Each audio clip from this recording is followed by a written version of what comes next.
Hi everybody, welcome to my channel. If you follow the steps and techniques of this video, you too can create interesting layers super easy. So I'm working on a 9x12 Canson mixed media page. I'm taping off the coiled area so I don't get any gunk in it, and I'm giving this a coat of gesso. 99% of the time, I guess, I would say I prime my substrate with gesso. The exception would be if I'm going to do all over collage papers, then I don't feel the need to do this step. So I wasn't sure where to begin, so you know what? I just forced myself. I talked to myself and was like, okay, Karen, just start. So I grabbed this hole punch stencil. This is from the Crafter's Workshop. And some black acrylic paint. I want to just break this page. I'm adding this in 3 different places. We work in threes or in odds. It's just more pleasing to the eye. And I just know that whatever I put down now may or may not show later, but it's going to get me started. And end of the day, we just need to break that page and get started. Then I grabbed this Live, Love, Laugh stamps. I think this came in a set from Michael's that I got years ago, but you can use any sentiment stamp. The goal isn't that you go and buy what I have necessarily, although I will recommend ones that I think you're going to get a lot of use out of. The goal is to look at what I'm doing and substitute in things that you have in your stash. So any sentiment stamp. This is just going to add, again, a detail to the background. And spoiler alert, anything that you see right now very minimally shows up because of where this page went as I created. I really didn't have a plan, but I like what I have here. And so I'm putting down in the back of my mind saying, you know what, you could duplicate this, and maybe on that page, this layer is going to be more prevalent in the final product. So I am using, for my color scheme here, quinacridone magenta, bright yellow, and white gesso. Really 2 colors. I did put out light magenta, but I did not use it. When I mix the yellow with the pink magenta, I get a nice coral, so I get that other tone in there. When I add a little bit more gesso, it softens the look, and so again, I'm adding more tones of the same colors that I have there. I'm just kind of doing this in what I like to call block and blend. I'm doing wet on wet. Because that surface has been gessoed, they're blending easier. If I hadn't gessoed the page, the paint would be soaking into the paper first, and the blending would be a little bit more difficult. So if you're finding difficulty blending your paints on the page, wet and wet, try gessoing it. If I add the white gesso, it's more opaque and it's knocking back what's in the background. Otherwise, the quinacridone magenta and the yellow is letting lots of that background stamping that I did, or stenciling, show through. The layering that I'm talking about on this page is there's visual texture and layering. I'm not adding any actual texture, but it looks like it is because there's so much piled one on top of the other, and that's what builds an interesting page. I'm just going on here and adding more color, deepening the colors as I see fit. Here I want a little bit more yellow, so I white it out with white gesso and I put the yellow on top. That's the great thing about acrylic paints. If you need to add white back in or another color, let it dry, put some gesso, and then you can go on top and alter that. So now I'm going to add more layers, and I'm using this wonky honeycomb stencil. This is a new one, a new release from the Crafter's Workshop, and I love honeycomb, and I love that this is familiar yet different. It's very wide, and I'm using white because I want to knock back some of that background. It's a bit of a hot mess, And this, adding a layer of white allows me to do some stamping or stenciling on top of that, and it just neutralizes the background somehow. So as I'm going, when I do this, I go, I've got wide open spaces in here. This is the perfect kind of stencil to stamp through the stencil. So I'm repositioning the stencil where it was, and I have this text stamp. I believe it's from Tim Holtz's Reflection stamp set. And I'm stamping with a magenta paint through the stencil. Now you'll notice that all the stamping and stenciling that I'm doing after the fact, I'm continuing to use the same colors. I'm just going to use white and the magenta. Later on, I introduce a complementary color. Look at that stamping. I love that. And my goal wasn't to get every single honeycomb stamped in it, but I'm liking the look. And this is what I mean by building layers. Decide that I need a little bit more here to get that magical 3.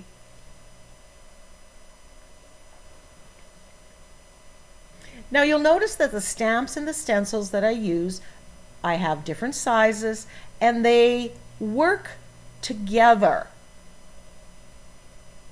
I'm not, you know, the honeycomb is slightly round. The hole punch stamp is round. And now I'm introducing another round stenciling, this pebble grid. This is another one of the new releases from the Crafters Workshop in 2023. So I'm not giving a completely different shape to it. And I think when you do that, when you build, you know, 2 stencils or stencils and stamps, and they somehow mirror each other or have something in common, you end up with a more cohesive page and everything works together. So again, if you don't have these, I mean, these are good basics, but if you don't have these specific ones, look at what you have. Do you have some round ones, a couple different round ones, stamps, stencils that mirror each other? And here again, I'm using the magenta paint.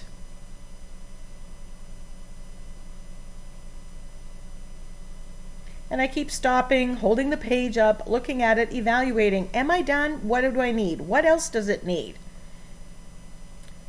And when I don't know if I'm done, I typically take the time to edge my page. And I'm just shading around with black. And this just frames it, helps me, and I'm just thinking, am I done? What else could I add? You know, in my mind, I'm thinking, you know, what else do I have? What can I do? What can I introduce? Or is this good?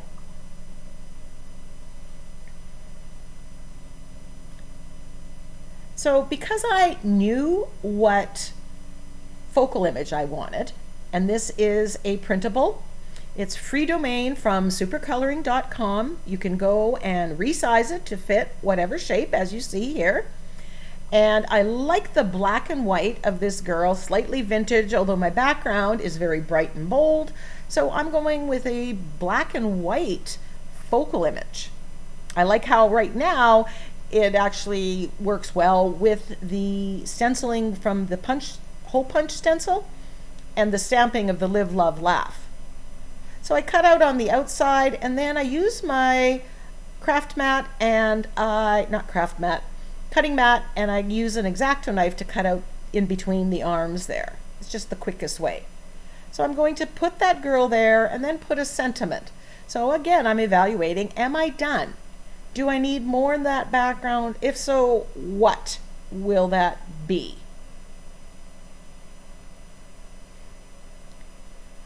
Do I want more hole punch? Bring that up, add another color.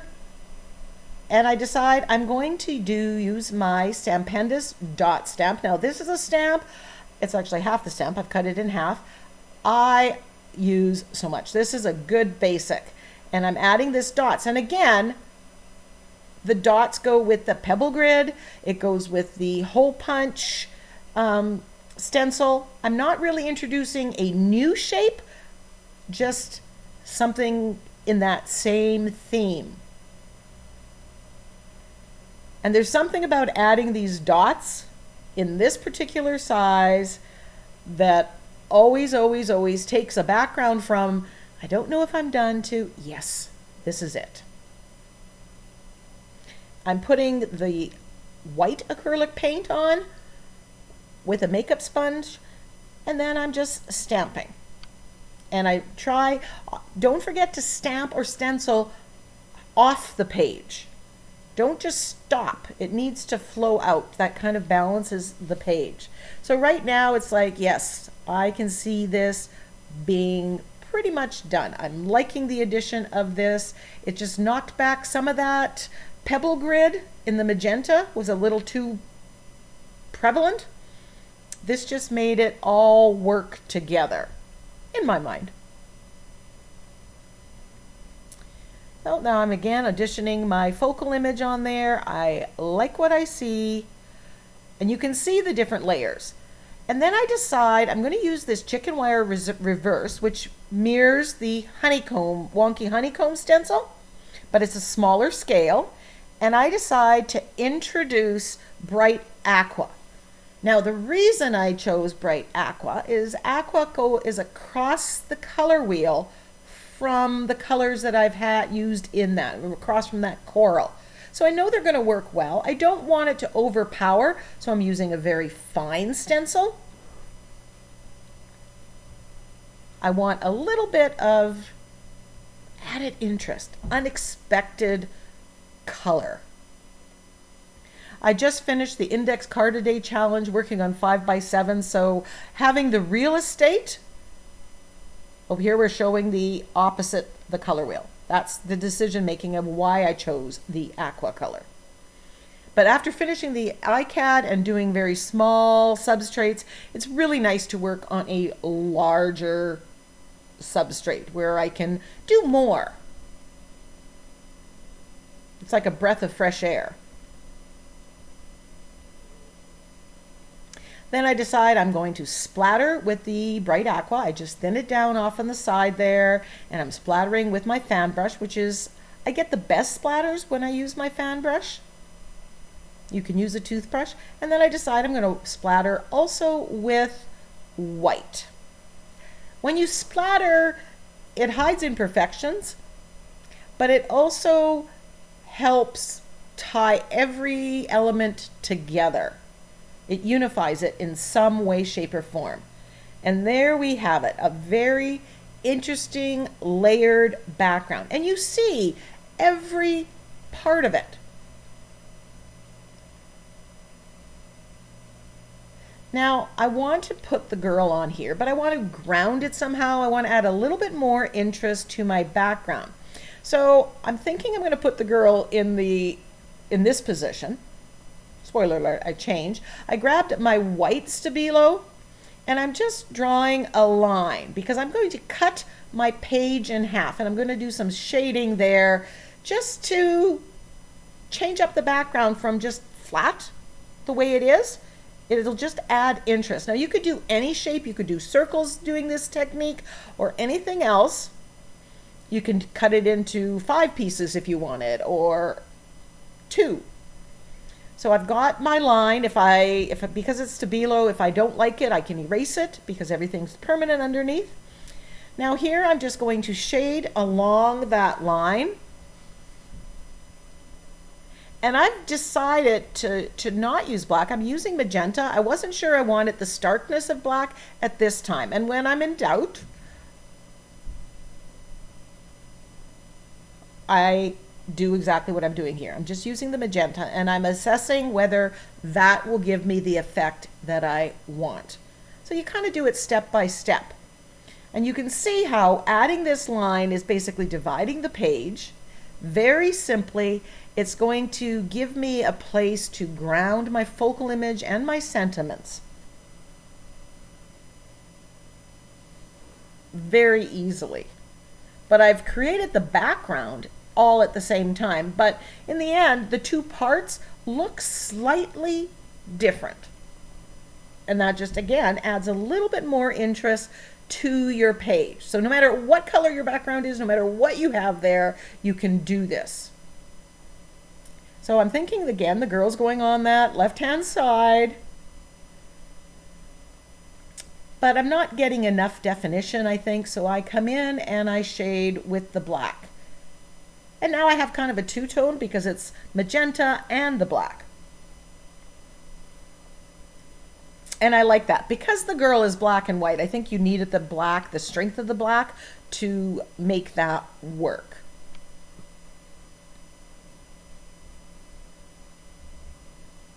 And I'm just building up the shading here till I get it to the level where it's going. Yeah, that's it. That's good now. Thank you if you are already a subscriber to my channel. If you aren't, please hit that subscribe button and support my channel and help me grow my channel. And no matter if you are a subscriber or a new, click on that bell and click the option to be notified of upcoming videos. That way you won't miss any and you'll get a preview and you can decide, yeah, I want to watch that, or you know what, no, Karen, thank you very much. That is not of interest to me. I'm adding a little more shading around because I've done some stamping and stenciling and splattering, and some of that border or edging has gotten, I've eliminated it, so I just need to do it again. And I wanted to make it all work. So right now I'm still thinking that girl's going on that bottom left-hand side with my sentiment on the other side. I go into my sentiment binder. These are all my digital sentiment packs, and all of these are available at Ninny's Napkins. And I go to my Craft Room Capers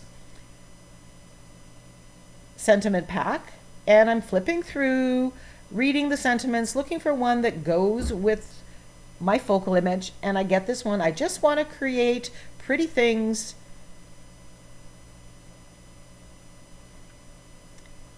and ignore all my adult problems. A little sass. The girl reminds me of sass. And then I shrink it or blow it up to the size that works for my substrate and my plan. And I've cut it all apart to get rid of a lot of the white. And then just by accident, the girl went up to the top half and I said, you know what? I like that. Normally I would be putting it on the other thing. Let's change it up. Let's do this. Have her in the top half and my sentiment down below. So I'm happy with the composition. So I grab my fluid matte medium and I'm going to glue it down. Now my sentiments and the girl are printed on plain copy paper. I get it from Costco. It's the Roland brand, and it's a little heavier than some copy papers. It doesn't pill when you wet it. So I really, really like that. So if you have often wondered about the Costco Roland brand, I can recommend it. It works well for crafting, and I don't need to go any thicker. I'm giving this a good coat of the flat fluid matte medium underneath, and then on top I want to seal that raw paper because I'm going to do some shading on this as well. And then I wipe off the excess off the brush before I put that fluid matte medium brush in the water. My copy was a little bit faded here, so I'm just painting over the black lines, the hair, the top, with some black acrylic paint, slightly thinned down to make it easier to fill in. I just want the more contrast. If you like the faded look, you could leave that alone.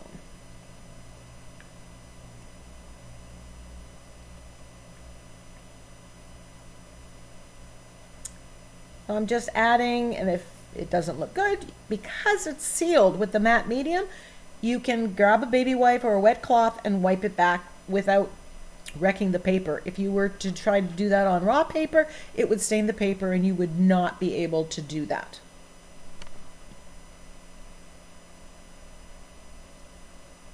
Then I'm shading around the girl, the focal image, to make her stand out, be a little more prevalent on the page.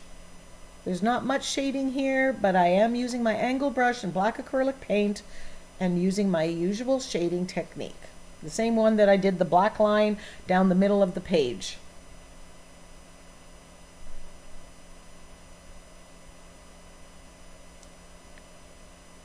I get a lot of printables from supercoloring.com.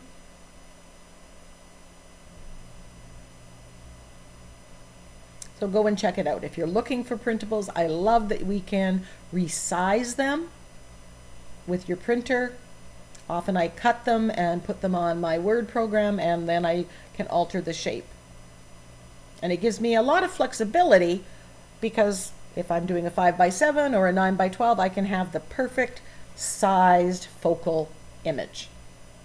This focal image I know I'm going to use in other ways. I had several plans, and so don't be surprised if you see it pop up sometime soon. So I shaded around my sentiment as well. You saw me doing the top and bottom. I'm going to come and do the sides.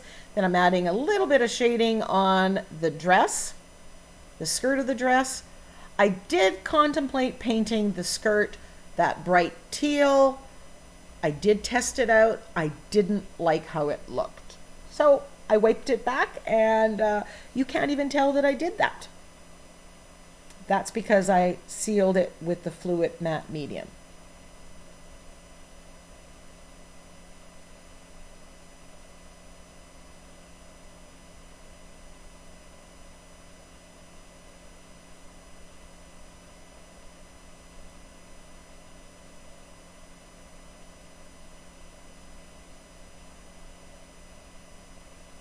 There, I'm just adding some shading to the sides of the sentiment. Wasn't sure I was going to do it all the way around. And then, you know, you do what you think is right, and then you keep going.